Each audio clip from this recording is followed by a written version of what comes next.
आप सबसे विनम्र निवेदन है कि इस चैनल को सब्सक्राइब करें, जिससे कि आपके लिए वीडियो बनाने वाले को सपोर्ट मिले। महाभारत के ये 10 विचित्र रिश्ते, आज कोई नहीं कर सकता ऐसा दुस्साहस। रामायण और महाभारत में भारत का प्राचीन इतिहास दर्ज है। महाभारत में रिश्ते और उनके द्वंद्व, जिसमें छल, ईर्ष्या, विश्वासघात और बदले की भावना का बाहुल्य है, लेकिन इसी में प्रेम, प्यार, अकेलापन और बलिदान भी है। आओ जानते हैं महाभारत के ये 10 विचित्र रिश्ते जिन पर शोध किए जाने की आवश्यकता है। पहला विचित्र रिश्ता, धृतराष्ट्र, पांडु और विदुर। गंगा पुत्र भीष्म की प्रतिज्ञा के बाद शांतनु से सत्यवती को 2 पुत्र मिले। पहला पुत्र चित्रागंध रोगवश मारा गया और दूसरे पुत्र विचित्रवीर्य को जब कोई संतान नहीं हुई तो सत्यवती के पराशर से उत्पन्न पुत्र वेदव्यास के कारण विचित्रवीर्य की पत्नी अंबिका के गर्भ से धृतराष्ट्र जन्मे और अंबालिका के गर्भ से पांडु का जन्म हुआ। इस बीच एक दासी से वेदव्यास के पुत्र विदुर का जन्म हुआ। दूसरा विचित्र रिश्ता, 100 कौरव। गांधारी को धृतराष्ट्र से जब कोई पुत्र नहीं हुआ तब सत्यवती ने अपने पुत्र वेदव्यास को बुलाया और वेदव्यास के कारण गांधारी ने गर्भधारण किया। उनके गर्भ से 99 पुत्र एवं दुशला नामक एक कन्या का जन्म हुआ।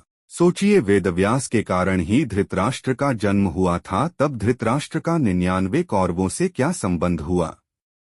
तीसरा विचित्र रिश्ता, कृष्ण की बुआ कुंती, महाराजा पांडु की पत्नी और 3 पांडवों की मां कुंती भगवान श्री कृष्ण की बुआ अर्थात वसुदेव जी की बहन थी। कुंती को कुमारेपन में महर्षि दुर्वासा ने वरदान दिया था, जिसके चलते वह किसी भी देवता का आह्वान करके उनसे संतान प्राप्त कर सकती थी। आजमाने हेतु उन्होंने सूर्य का आह्वान किया और कर्ण को जन्म दिया। कर्ण को उन्होंने नदी में बहा दिया था। कर्ण को फिर एक अधीर थी और राधा ने पाला था।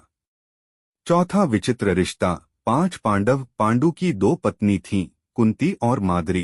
कुंती ने धर्मराज से युधिष्ठिर, इंद्र से अर्जुन, पवनदेव से भीम को जन्म दिया, जबकि माद्री ने भी अश्विन कुमारों के साथ समागम करके नकुल और सहदेव को जन्म दिया। पांचवा विचित्र रिश्ता, द्रौपदी के 5 पति। द्रौपदी का अपने पतियों से रिश्ता भी अजीब था। महाभारत में द्रौपदी ही एकमात्र ऐसी स्त्री थी जिसने 5 पुरुषों को अपना पति बनाया और सभी से उनको एक एक पुत्र उत्पन्न हुआ। छठा विचित्र रिश्ता, श्री कृष्ण के जीजाजी अर्जुन। महाभारत में भगवान श्री कृष्ण के सखा थे अर्जुन, लेकिन अर्जुन ने जब श्री कृष्ण की बहन सुभद्रा से विवाह किया तो वे उनके जीजा भी बन गए थे। बलराम सुभद्रा का विवाह दुर्योधन से करना चाहते थे, तब श्री कृष्ण ने अर्जुन को सुभद्राहरण की सलाह दी। सातवां विचित्र रिश्ता, श्री कृष्ण का समधी दुर्योधन। श्री कृष्ण की 8 पत्नियां थीं, जिसमें से एक का नाम जामवंती था। श्री कृष्ण और जामवंती के पुत्र का नाम सांब था। इस सांब ने दुर्योधन की पुत्री लक्ष्मणा से विवाह किया था। इस तरह दुर्योधन और श्री कृष्ण दोनों एक दूसरे के समधी थे। आठवां विचित्र रिश्ता, वत्सला।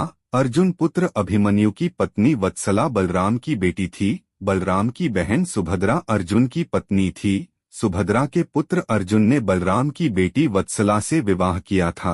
अभिमन्यु का एक विवाह महाराज विराट की पुत्री उत्तरा से भी हुआ था। अब सोचिए सुभद्रा बलराम की क्या हो गई। 9वां विचित्र रिश्ता, युयुत्सु। धृतराष्ट्र का एक बेटा युयुत्सु भी था। युयुत्सु एक वैश्य महिला का बेटा था। दरअसल धृतराष्ट्र के संबंध एक दासी के साथ थे, जिससे युयुत्सु पैदा हुआ था। युयुत्सु ने अंतिम समय पर पाला बदलकर पांडवों का साथ दिया था।